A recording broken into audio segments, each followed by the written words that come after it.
and welcome back to Googie's Kitchen, and if you are new here then hello and welcome. My name's Alexis and today I want to show you how to make my delicious slow cooked prawn chili. As I just mentioned, today I want to share with you how to make my delicious prawn chili recipe. Now this recipe is really simple and really easy to do. I'm making it in the slow cooker today, and as I've mentioned in previous videos, I love my slow cooker. It's like the fairies have come and cooked the dinner when I have a slow cooker meal on the go.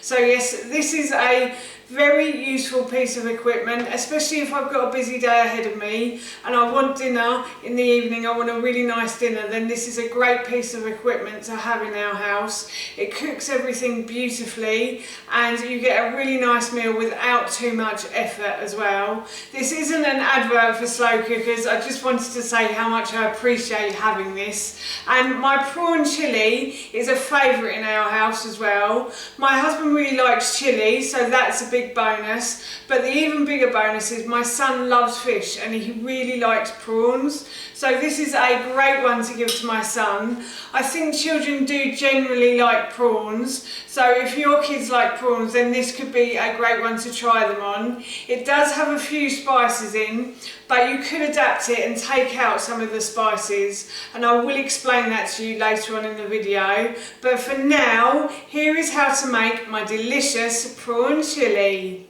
So the first thing I'm going to do is I have chopped and peeled one onion, and I'm just going to add this to the bottom of the slow cooker. And then I've chopped and peeled all of my other vegetables as well. So here I have one yellow pepper, and I've removed the core and the roots, I was going to say roots, stalk as well, and I've just chopped that into small little pieces. And then I have one courgette that I have peeled. You don't have to peel it, but I do like to peel it. My husband and son are a bit funny about the skin of a courgette, so I always peel out. So I've just peeled and then sliced very thinly one courgette, and then I've also peeled and sliced one carrot as well, and I've peeled and chopped about half a butternut squash. It was quite a large butternut squash, so I'd say it's probably about 400 grams of butternut squash that I put into there as well. And I've just chopped it into 1 centimetre pieces, but I always find it tends to go a bit squishy when it's in the slow cooker. So it squishes down, so you don't really notice it's there, to be honest. And then I've got all of that in, and then I'm just going to give these a stir around quickly, so everything's nicely stirred in the bottom of my pot. And then I'm going to add my spices and herbs. So in here I'm going to add 1 teaspoon of oregano, dried oregano, or oregano if you're in America. I know how you like to call it, I think it's oregano, isn't it? I'm not sure. Anyway, and then I have 1 teaspoon of ground cinnamon as well. You could use ground sweet cinnamon if you like your food slightly sweeter, and ground sweet cinnamon does add a nice sweetness to things, I have to say, so if you wanted to add ground sweet cinnamon, please do. And then I've got 1 teaspoon of smoked paprika as well. And then obviously it wouldn't be a chili without some chili, so I'm just going to add 1 teaspoon of mild chili powder. You can use hot if you like your food hotter. And then I'm going to add 1 teaspoon, not 1 teaspoon, sorry, a 1/4 teaspoon of cayenne pepper. Now cayenne pepper is very spicy, so if your kids aren't that keen on spice, this is the bit that I would leave out completely. Mild chili powder isn't that spicy, but the cayenne pepper can have a bit of a kick as well. So as I said, if your kids don't like spicy, then just leave that bit out. And then I'm just going to stir all of these ingredients together as well. And I'm going to add a couple of tablespoons, of chickpea flour. Now you can add corn flour if you want to, or you could add plain flour as well. And this is just to try and make the sauce a bit thicker.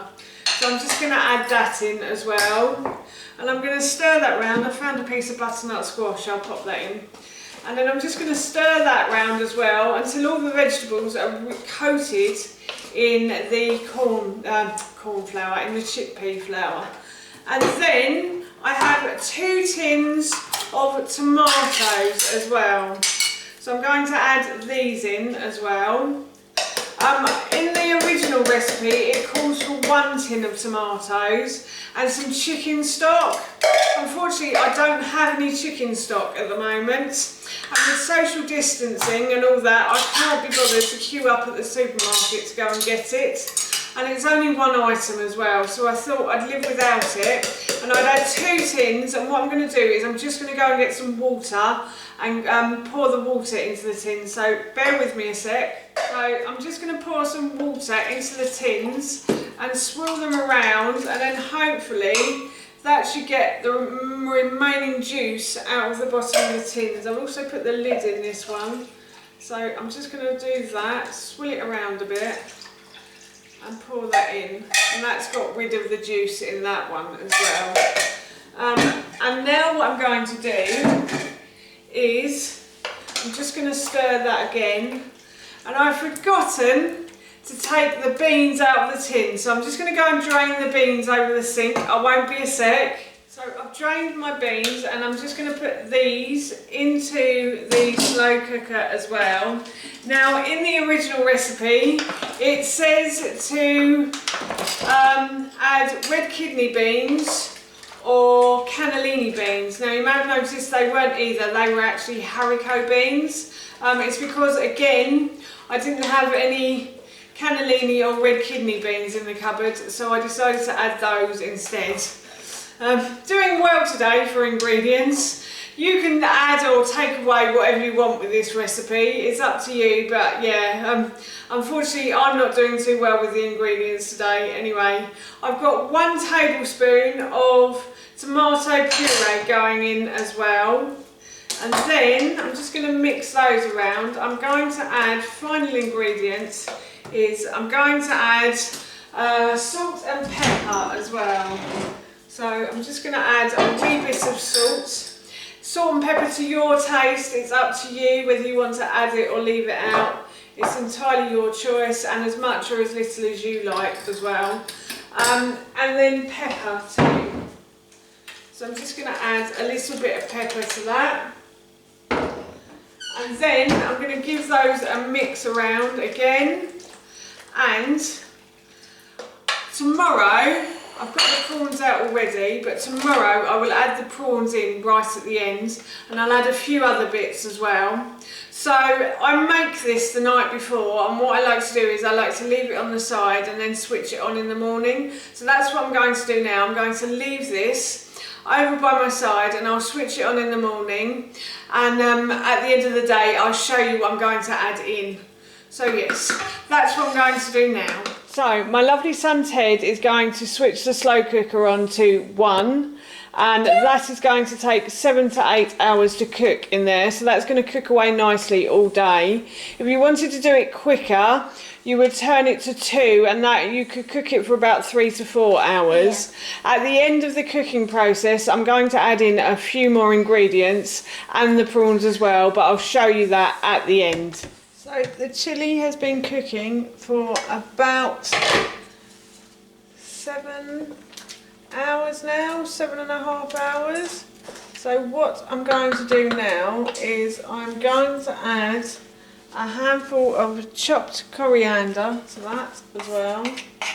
I'm just going to add a couple of handfuls of spinach as well.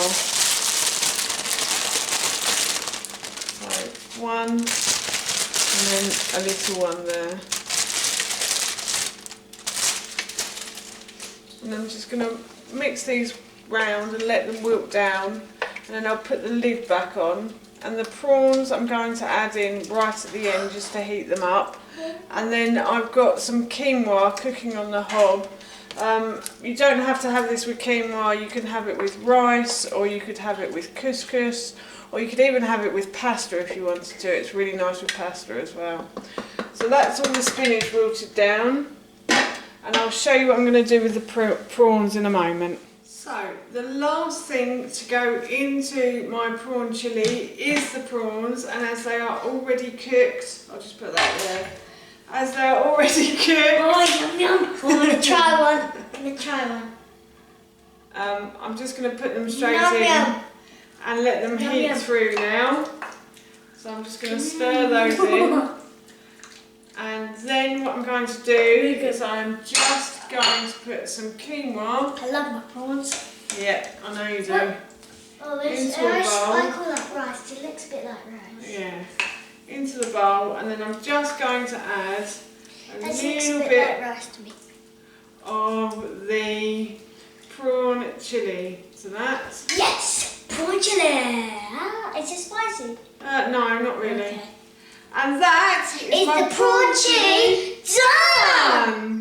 So that's how you make my delicious slow cooked prawn chili. Yeah. This little one wanted to be at the end of the video, so he's here and he's waiting for his dinner now. I want prawnies!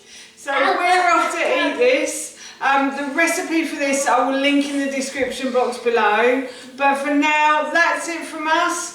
Thank you so much for watching. Thank you. Please feel free to give us a big thumbs up if you enjoyed this video. And please feel free to leave any comments below. And don't forget to hit that subscribe